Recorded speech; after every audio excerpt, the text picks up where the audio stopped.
قدرتی طور پر ایسی مہک ہوتی ہے جس سے کھانے کی طرف رغبت بڑھ جاتی ہے۔ جب آپ اپنی غذاؤں میں پودینہ شامل کرنے لگتے ہیں تو پھر اسے فراموش نہیں کر پاتے۔ کہا جاتا ہے کہ پرانے زمانے میں لوگ خشک پودینے کے صفوف سے دانت مانجھا کرتے تھے تاکہ وہ چمکدار ہو جائیں۔ اس کے علاوہ وہ پیٹ کے درد سے نجات پانے کے لیے پودینہ کھا کر گرم پانی پی لیا کرتے تھے۔ دوستو، تحقیق سے معلوم ہوا ہے کہ پودینہ دو باتوں میں بے حد فائدہ مند ہے۔ یہ دماغی اور جسمانی طور پر آپ کو متحرک رکھتا اور تقویت دیتا ہے۔ ماہرین کا کہنا ہے کہ اسے کھا کر آپ چاق و چوبند رہتے ہیں اور آپ کے اعصاب کو سکون پہنچتا ہے۔ اگر آپ نے روغنی غذائیں کھائی ہیں تو بعد میں پودینہ کھانے سے وہ آسانی سے ہضم ہو جاتی ہیں، یعنی پودینہ زود ہضم ہے۔ پودینے میں وٹامن ای کا بہت بڑا خزانہ ہوتا ہے جس کی وجہ سے یہ خون کی شریانوں کو فعال کرتا ہے۔ اس کے علاوہ پودینے کو بلغمی، کھانسی، نزلہ، زکام میں بھی قہوے کی طرح پیا جائے تو جلد آرام محسوس ہوتا ہے۔ اس کے علاوہ معدے کے امراض کے لیے یہ علاج اکسیر ہے۔ پودینے کو اچھی طرح دھو لیا جائے، پھر چھاؤں میں سکھا لیں۔ جب سوکھ جائے تو ہاتھ سے مسل کر پاؤڈر کی طرح بن جائے تو ایک شیشی میں ڈال کر رکھ لیں۔ جب کھانا کھائیں تو اس پر چھڑک لیں تو گیس، بدہضمی، جلن اور معدے کے زخم میں فائدہ ہوگا۔ دوستو، پودینہ نہایت سستی ہے اور یہ آسانی سے ملنے والی جڑی بوٹی یا سبزی ہے، اور ہم میں سے اکثر لوگ اس بات سے ناواقف ہیں کہ ہمارے لیے یہ سبزی کس قدر افادیت لیے ہوئے ہے۔ آئیے آپ کو اس کے کچھ قیمتی اور حیران کن فوائد بتائے دیتے ہیں تاکہ آپ پودینے کے ان فوائد سے مستفید ہو سکیں۔ پودینے کے فوائد میں سے کچھ یہ ہیں۔ ہچکی کی صورت میں پودینے کی پتیاں چبانے سے ہچکیاں بند ہو جاتی ہیں۔ پودینہ ہیضے کی تکلیف میں بھی بہت فائدہ مند ثابت ہوتا ہے۔ پودینہ تمام جلدی امراض میں بہت مفید ہے، جیسے خارش، کیل، مہاسے اور گرمی دانے وغیرہ۔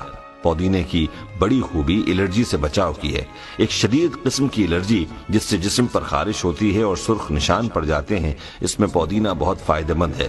پودینے کے پتوں کی چائے بنا کر قہوے کی طرح پیا جائے۔ اگر الرجی زیادہ ہو تو گلاب کے عرق میں پودینے کے پتے ڈال کر ابالے جائیں اور صبح و شام پیا جائے تو بہت جلد فائدہ ہوگا۔ دوستو، یاد رہے، بچھو یا بھیڑ کے کاٹنے پر پودینے کو پیس کے زخم والی جگہ پر لگایا جاتا ہے۔ یہ زہر کو جذب کر لیتا ہے اور درد میں بھی کمی ہو جاتی ہے۔ پودینے کا قہوہ بھی پیا جاتا ہے۔ بلڈ پریشر کے مریضوں کے لیے پودینہ اور لہسن کی چٹنی نہایت مفید ثابت ہوتی ہے۔ خواتین ایام شروع ہونے سے 3-4 دن پہلے پودینے کا جوشاندہ پینا شروع کر دیں تو ایام کھل کر آتے ہیں۔ پودینے میں وٹامنز اور معدنی اجزاء وافر مقدار میں پائے جاتے ہیں، لہٰذا پودینہ تازہ ہو یا خشک، اس کا استعمال بہرحال لذت اور صحت کے لیے ضروری سمجھا جاتا ہے۔ ایسے افراد جو گردے اور مثانے کی پتھریوں سے پریشان ہیں، انہیں پودینہ کھانا چاہیے۔ دمے کے مریضوں کے لیے اس کا استعمال بہت اچھا ہے اور بلغم کو بھی فائدہ پہنچتا ہے۔ دوستو، پودینہ اپنے خوشگوار ذائقے اور اجزاء کی وجہ سے دانتوں کے معروف امراض اور بدبو کو ختم کرنے میں اہم کردار ادا کرتا ہے۔ پودینے میں کلوروفل اور جراثیم ہوتے ہیں۔ اگر کسی کو پایورا، مسوڑھوں کی خرابی اور دانتوں کی کمزوری جیسی شکایت ہو، یا پھر گلا بیٹھ جائے اور زیادہ بولنے سے خراش پیدا ہو جائے، تو تازہ پودینے کے پتے چبانے اور تازہ پودینے کے جوشاندے میں نمک ملا کر غرارے کیے جائیں تو آواز کھل جاتی ہے اور گلے کی تکلیف رفع ہو جاتی ہے۔ حال ہی میں ہونے والی ایک جدید تحقیق سے یہ بات سامنے آئی ہے کہ پودینے کا مسلسل استعمال انسانی جسم میں کولیسٹرول لیول کو کم کرتا ہے۔ پودینے کا جوشاندہ بنا کے پینے سے بلڈ پریشر کو کنٹرول کیا جا سکتا ہے اور اس میں موجود میگنیشیم ہڈیوں کو طاقت دیتا ہے۔ بظاہر ایک معمولی سی سبزی نظر آتی ہے، تاہم اس میں بے شمار خوبیاں پائی جاتی ہیں۔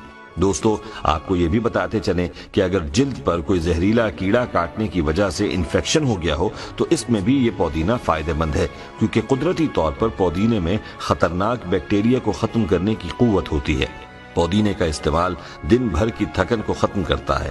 بدہضمی اور گیس کی بیماری میں بھی فائدہ مند ہے۔ پودینے میں یہ خاصیت بھی ہے کہ خون میں مضر مادوں کو پسینے کے ذریعے خارج کرتا ہے، اس لیے یرقان جیسے موذی مرض میں اس کا استعمال بہت فائدہ دیتا ہے۔ پودینے کے اتنے فائدے ہیں کہ حساب نہیں۔ اس کو سفر پر بھی ساتھ رکھیں تو اچھا ہے۔ راستے میں سفر کے دوران قے، متلی یا پیٹ کی بیماری ہو تو اس کا استعمال بہت فائدہ دے گا۔ دوستو، آپ کو یہ بھی بتاتے چلیں کہ ٹھنڈ کے اثر سے اگر آپ کے اعصاب میں اینٹھن پیدا ہو جائے تو پودینہ کھانا چاہیے۔ پودینے میں مانع تکسید اجزاء یعنی اینٹی آکسیڈنٹس پائے جاتے ہیں۔ یہ سرطان کے اثرات کو بھی روکتا ہے۔ پودینے کے عرق کو مینتھول کہتے ہیں، جو بناؤ سنگھار کی مصنوعات اور خاص طور پر کریمز بنانے کے کام آتا ہے۔ پودینے کے تیل سے مالش کرنے سے اعصابی سکون حاصل ہوتا ہے۔ جہاں تک خوشبو حاصل کرنے کا تعلق ہے، خشک کی نسبت تازہ پودینے کی پتیاں زیادہ خوشبو دیتی ہیں۔ دوستو، یہ تھے وہ حیران کن فوائد جو کہ آپ پودینے کے استعمال سے حاصل کر سکتے ہیں۔ آئیے اب آپ کو یہ بتاتے ہیں کہ احیاء العلوم میں ایک روایت ملتی ہے جس کے مطابق کہا گیا ہے کہ آپ صلی اللہ علیہ وسلم نے پودینے کو پسند فرمایا ہے، اور پودینہ ان پودوں میں ہے جس کا ذکر قرآن پاک میں بھی آیا ہے۔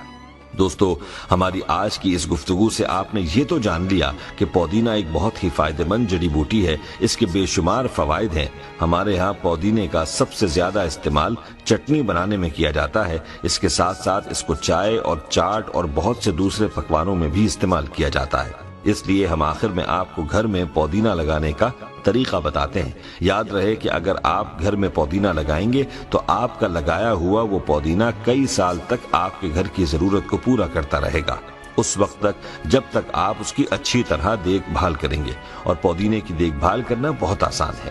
عام طور پر لوگ زمین میں پودینہ لگانا پسند کرتے ہیں کیونکہ یہ بہت تیزی سے پھیلتا ہے اور پوری زمین کو اپنی لپیٹ میں لے لیتا ہے۔